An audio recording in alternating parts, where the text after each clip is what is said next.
அண்டே காலையில் ஒரு 5 மணிக்கெல்லாம் எந்திரிச்சு மீன் மார்க்கெட் கிளம்பிட்டோம். போய் மத்தி மீன் 1 கிலோவும், வாவல் மீன் 1/2 கிலோவும் தான் வாங்கிட்டு வந்தோம். க்ளீன் பண்ண கொடுத்த இடத்துல மத்தி மீனை வந்து உப்பு போட்டு பரட்டிக்கோங்க, அப்பயே செதில்லாம் வந்துடும் சொல்லியிருந்தாங்க.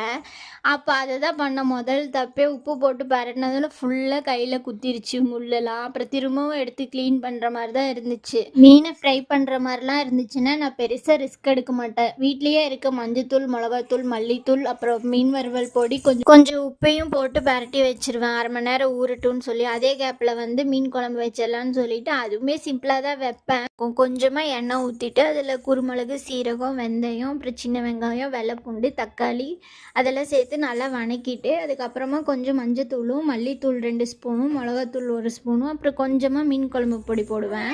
அப்புறம் ஆற வச்சு நைஸாக அரைச்சி எடுத்து வச்சுக்குவேன். தாளிக்கும் போது சின்ன வெங்காயத்தையும் பூண்டையும் அப்படியே போடுறதை விட நம்ம தட்டி போட்டால் இன்னும் சூப்பராக இருக்கும். அப்புறம் கொஞ்சம் ஆயில் நிறையாவே சேர்த்துக்கணும், அப்போ தான் மீன் குழம்பு நல்லாயிருக்கும். அப்புறம் கடுகு, வெந்தயம், அப்புறம் தட்டி வச்சுருக்க பொருள், அப்புறம் கருவேப்பிலை, வரமிளகாவும் சேர்த்துட்டு நல்லா வணக்கிட்டு அப்புறம் நம்ம அரைச்சி வச்சுருந்த பேஸ்ட்டையும் சேர்த்துட்டு தண்ணி நிறைய வேணாலும் நிறைய ஊற்றிக்கலாம், கொஞ்சம் வேணாலும் கொஞ்சம் ஊற்றிக்கலாம். அந்த மாதிரி ஊற்றிட்டு ஊற வச்சுருந்த புளியை நான் கரைச்சி வச்சுருந்தேன். அதுக்கப்புறம் அதையும் ஊற்றிட்டு நான் 2 பீஸ் வெல்லம் போட்டிருக்கேன். நீங்கள் வேணால் போட்டுக்கலாம், இல்லைன்னா விட்டுடலாம். அது கொதிச்சதுக்கப்புறம் மீன்லாம் சேர்த்துட்டு ஒரு 5 நிமிஷத்துக்கு அப்புறம் ஆஃப் பண்ணிங்கன்னா மீன் குழம்பு சூப்பராக ரெடி ஆயிரும். அப்புறம் இந்த சைடு நான் மீனையும் வறுத்துட்டேன் கையோட.